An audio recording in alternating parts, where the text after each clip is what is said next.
U.S. President Donald Trump has accused China of playing for time in trade talks and warned he will offer a far worse deal if he wins next year's presidential election. Trump was speaking after a lackluster round of talks in Washington following his decision to escalate the trade war by raising tariffs on Chinese goods. "I think that China felt they were being beaten so badly in the recent negotiation that they may as well wait around for the next election," Trump tweeted on Saturday, adding that China hoped to get lucky with a win from a Democratic in the 2020 presidential election. "Would be wise for China to act now, but love collecting big tariffs," he said. "The only problem is that they know I'm going to win.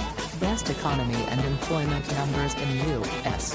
history, and much more, and the deal will become far worse for them if it has to be negotiated in my second term. Would be wise for them to act now, but love collecting big tariffs." Donald J. Trump, at Real Donald Trump. May 11, 2019. On Friday, the U.S. raised tariffs on $200 billion of Chinese goods from 10% to 25%. When he announced plans for the tariff hike last Monday, Trump complained that trade talks had moved too slowly, and said China had been trying to renegotiate previously agreed positions. Tong Jiadong, a professor of international trade at Nankai University in Tianjin, said the trade war was a double-edged sword for the U.S. "China is becoming increasingly less dependent on the U.S. for strategic products," said Tong. "Domestically, the confidence of U.S. businesses and citizens in the trade war is limited." Some Democratic presidential candidates,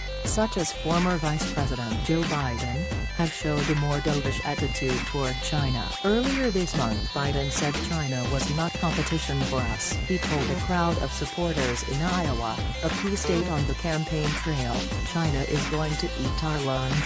Come on, man." But his remarks drew criticism from other potential Democratic candidates like Bernie Sanders, who said it was wrong to pretend China was not a major competitor to the U.S. Trump also lashed out at Biden, saying his comments were the reason China had changed its stance in the trade talks, hoping they could negotiate with Joe Biden or one of the very weak Democrats. He tweeted on Tuesday, "Top U.S. policymakers and business people involved in trade talks told Reuters that the talks had soured after China reneged on many of its promises to meet U.S. demands on key issues, such as the protection of intellectual property rights." But some U.S. businesses expressed discontent with the tariff increases, including U.S. soybean producers, who have suffered from retaliatory tariffs placed on American beans by China. "We need a positive resolution of this ongoing tariff dispute, not further escalation of tensions," said Davy Stevens,